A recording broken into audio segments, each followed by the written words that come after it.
Remue ménage. Remue ménage.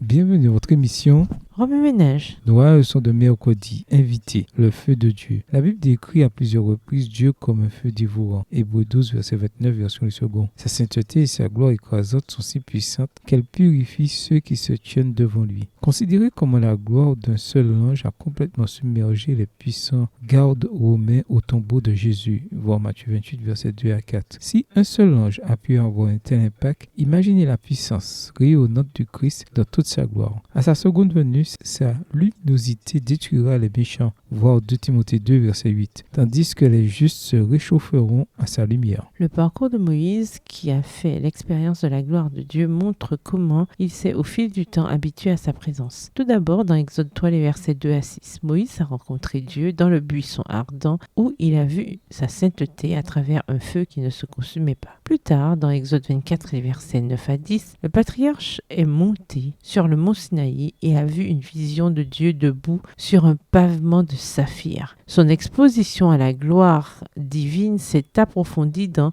Exode 33, les versets 18 à 23, lorsque le Seigneur lui a permis de voir son dos, tout en le protégeant de sa pleine splendeur. Ce voyage montre comment, au fur et à mesure que Moïse passait du temps avec Dieu, il est devenu capable de supporter des degrés plus élevés de lumière et de gloire divine. Ésaïe 33, verset 14 pose ces questions. Qui de nous pourra rester près de ce feu dévorant? Qui de nous pourra rester près de ce brasier sans fin? Le verset suivant déclare que seuls les justes peuvent vivre en présence de Dieu. Sa gloire, bien qu'écrasante pour ceux qui ne se repentent pas, donne la vie à ceux qui lui font confiance. Daniel 12, verset 3 brosse un tableau magnifique des justes. Les gens intelligents rayonneront de splendeur comme la voûte céleste. Après avoir montré aux autres comment être fidèles, ils brilleront pour toujours comme des étoiles. Plutôt que d'être consumés, les justes demeureront dans la lumière de la gloire de Christ pour l'éternité. Leur vie reflétera sa gloire pour toujours comme les étoiles dans les cieux. Cette vie éternelle est un don de Jésus qui nous invite à nous tenir en sa présence purifiés et prêts pour la vie qu'il offre à tous ceux qui croient. Ce sont les justes et non les perdus qui demeureront éternellement dans le feu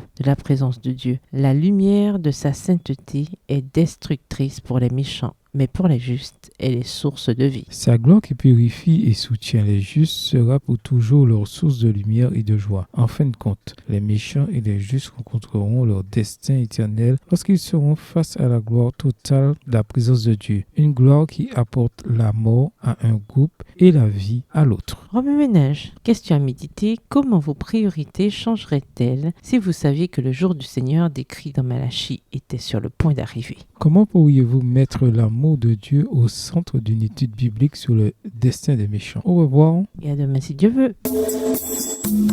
Remue ménage.